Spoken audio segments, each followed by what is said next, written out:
हरे कृष्णा, राधे राधे। आज आपको उत्पन्ना एकादशी व्रत और वैतरणी व्रत का महत्व और पूजा विधि बताती हूँ।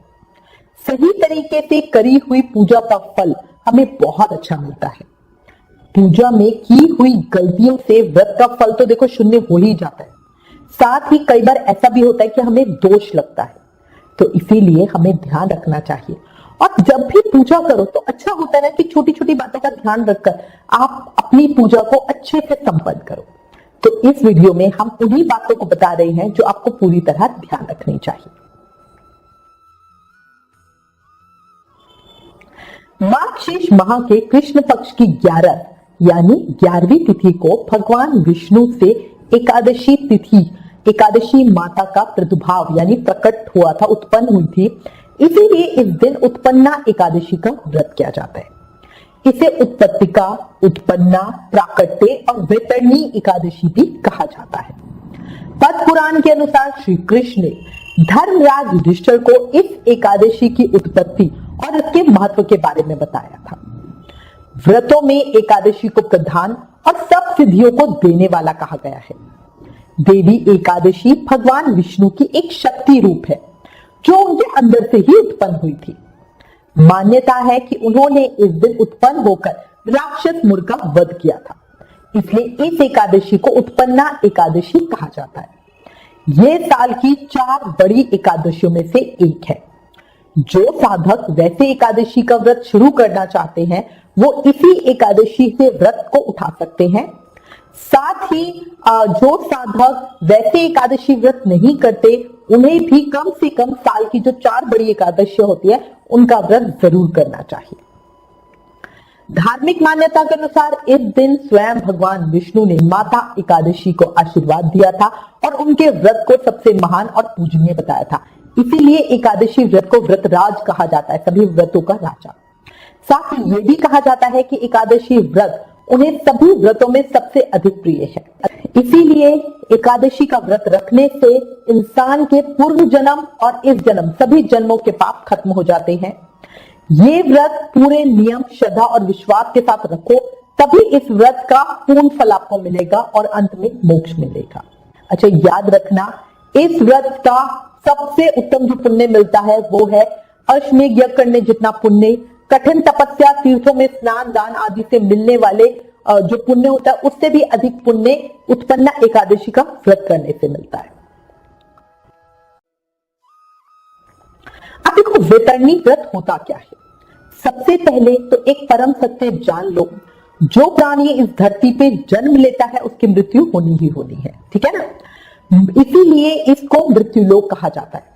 मृत्युलोक में जब प्राण छूटते हैं तो जो जीव होता है वो अपने कर्मों के अनुसार विभिन्न लोकों में जाता है। इस कर्म में जीव को वैतरणी नदी को भी पार करना होता है जो बहुत ही दुर्गम है। जीव मृत्यु के बाद इस नदी को पार कर सके, आसानी से पार कर सके, इसीलिए हम वैतरणी व्रत करते हैं। और इस चीज का जो वृतांत है वो हमें गरुड़ पुराण में मिलता है। ये व्रत साधक के मन को निर्मल करता है, शरीर को स्वस्थ करता है, हृदय को शुद्ध करता है तथा भक्त को सद्मार्ग की ओर ले जाता है। इस व्रत का पुण्य जीव का उद्धार करता है। सबसे पहले आपको उत्पन्ना एकादशी व्रत की पूजा विधि बताती हूँ, फिर वैतरणी व्रत की चर्चा करूंगी। सबको इस दिन व्रत रखना ही चाहिए। जो व्रत ना रख सके किसी भी वजह से वो एकादशी की पूजा अर्चना जरूर करे, व्रत कथा सुने और ज्यादा से ज्यादा नाम जाप करे। कई बार क्या होता है बीमारी की वजह से हम नहीं कर पाते, ठीक है, तो आप ये जरूर करना। आप बताती हूँ आपको पूजा किस तरह करनी है।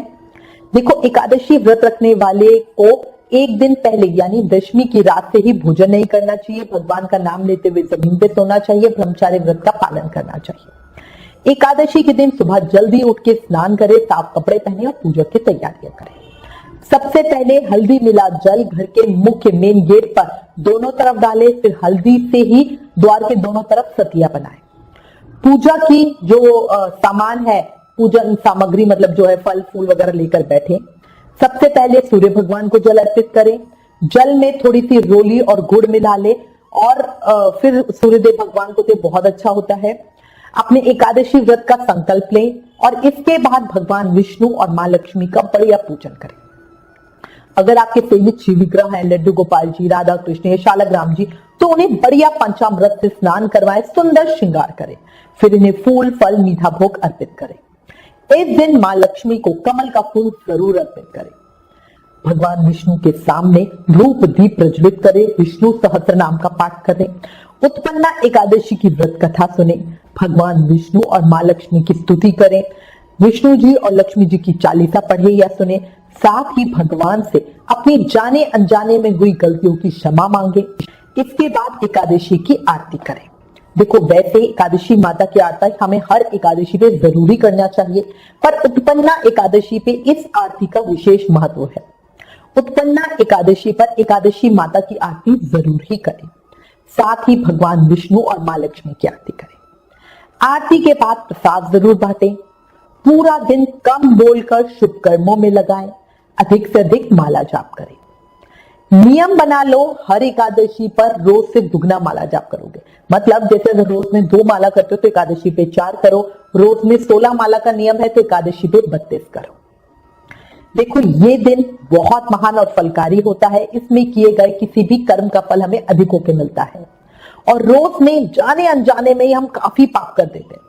इसलिए कोशिश करके एकादशी के दिन का विशेष ध्यान रखो। तभी तो कहते हैं ना, इस दिन गुस्सा नहीं करना है, मौन रहना है, चुगली नहीं करनी, झाड़ू नहीं लगाना, दातुन नहीं करना, ताकि हम गलती से भी कोई पाप ना करें। और अगर मान लो आप पाप नहीं करते हो, ज्यादा से ज्यादा नाम जाप करके अधिक पुण्य कमाते हो, तो ये समझो जो आपके पहले के पाप हैं वो भी खत्म होते हैं, है ना। अच्छा, कोशिश करके हो सके तो इस दिन सिर्फ फल खा के रहो। अगर नहीं कर सकते तो फलहार मतलब कुटू सिंघाड़े के आटे से बना खाना खा सकते हो। शाम को पूजा जरूर करना, आकाश में दीपदान करना। वीडियो चैनल पर ऑलरेडी है कि आकाश में भगवान विष्णु के निमित्त दीपदान कैसे करते हैं, तो प्लीज वो वीडियो देख लेना। आकाश में दीपदान घर की छत पर या खुले मैदान में किसी खुली जगह पे करते हैं। लोग बालकनी में करते हैं, वो आकाश दीपदान नहीं होता, ठीक है। और बड़ा दीवा ले जाकर भगवान विष्णु को दीप प्रज्वलित करते हुए बोले, हे श्री हरि विष्णु, मैं ये आपकी प्रसन्नता के लिए आकाश में दीपदान कर रही हूँ, कृपया हमारी रक्षा करे, सभी प्राणियों का कल्याण करे। इस तरह प्रार्थना करते हुए भगवान विष्णु के निमित्त उनको दीप समर्पित करें। अच्छा, इसके बाद है शाम की पूजा हो गई, फिर रात्रि जागरण। एकादशी पर रात्रि जागरण का विशेष महत्व है। एकादशी कथा में आप जानोगे कि एकादशी व्रत का आधा फल एक समय भोजन करने वाले को मिलता है और आधा फल रात्रि जागरण करने वाले को। इसलिए कोशिश करके रात्रि जागरण जरूर करें। इसके बाद अगले दिन सुबह अपने व्रत का पारण करें। पारण यानी व्रत खोलना, इसलिए बताए हुए समय पे ही पारण करें। पारण समय अपनी पिछली वीडियो में बता चुकी हूं, अगर आपने अभी तक वो वीडियो नहीं देखी तो प्लीज देख लें। द्वादशी पर सुबह पूजा वगैरह करने के बाद श्रद्धा पूर्वक ब्राह्मणों को भोजन करा के दान दक्षिणा दे। और उसके बाद अगर मान लो किसी भी वजह से आप भोजन घर पे नहीं बना सकते हो, सुबह उन्हें बुला नहीं सकते, तो सूखा सामान निकालकर मंदिर में भेज सकते हो। दान दक्षिणा के बिना पूरा नहीं होता, इसलिए दक्षिणा जरूर रखना। और इसके बाद आप खुद खा के व्रत खोल सकते हो। अपनी पिछली वीडियो में बताया था, बहुत महान फलदायी योग बन रहे हैं, इसलिए व्रत रखकर ज्यादा से ज्यादा नाम जाप जरूर करें। याद रखना, इस दिन भोग प्रसाद में बादाम और गुड़ जरूर अर्पित करना, साथ ही फलहार रूप में इसको आप खाना। इससे तोते की योनि से मुक्ति मिलती है। अगर आप चाहो, क्योंकि वैसे ही बादाम और गुड़ अर्पित करने से कुछ वो नहीं होगा, आप चाहो तो बादाम को पीस कर घी में भूनकर गुड़ मिलाकर हलवा बना सकते हो। ये आप व्रत में फलहार रूप में खा भी सकते हो, पर याद रखना भोग जरूर लगाना और प्रसाद के रूप में लोगों को बांटना जरूर, ताकि उनका भी भला हो। स्वयं भी प्रसाद रूप में ही लेना, मतलब थोड़ा सा, ऐसा नहीं कि बादाम का हलवा तो भर के कटोरा भर के खा लिया, ऐसा नहीं करना, ठीक है ना। और ये मत सोचना कि बादाम का हलवा तो प्रसाद में बांटूंगा कैसे, चाहे थोड़ा थोड़ा देना, सबको बांट कर ही खाना। अगर आपने निर्जल व्रत किया है तो ये प्रसाद अगले दिन पारण के समय लो। जो मनुष्य वैतरणी व्रत करता है वो मृत्यु के बाद जो वैतरणी नदी मिलती है उसे बिना किसी कष्ट के क्षण भर में पार कर लेता है। ये व्रत माघ शीर्ष माह के कृष्ण पक्ष की एकादशी के दिन ही किया जाता है। इस व्रत में व्रत करने वाले को नियम निष्ठा के साथ दिन के समय भगवान विष्णु की पूजा करनी चाहिए। रात में श्यामा गाय यानी काले रंग की गाय की श्रद्धा भक्ति के साथ पूजा करें। पहले गाय के सिंग और खुरों को धो ले, फिर उन पर चंदन का लेप लगाएं। इसके बाद मुंह से लेकर पूंछ तक सभी अंगों की पूजा करें। पूजा के बाद अपनी सामर्थ्य के अनुसार पुरोहित को दान दक्षिणा देकर विदा करें। इस व्रत से मिलने वाले पुण्य का उल्लेख गरुड़ पुराण सहित अन्य पुराणों में भी मिलता है। मृत्यु के बाद जीव की क्या गति होती है ये कोई नहीं जानता। शास्त्रों के अनुसार कर्म करना ही उचित है, लेकिन सभी धर्म में कर्म फल के अनुसार नरक और स्वर्ग को की बात कही गई है।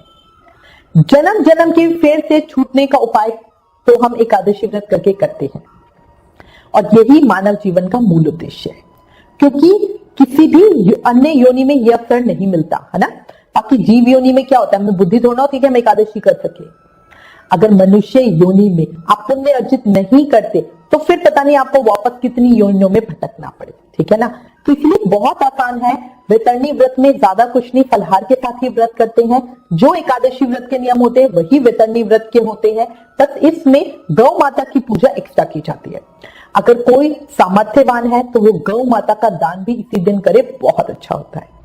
इसी के साथ मैं उम्मीद करती हूँ इस वीडियो में दी गई जानकारी आपके लिए उपयोगी होगी।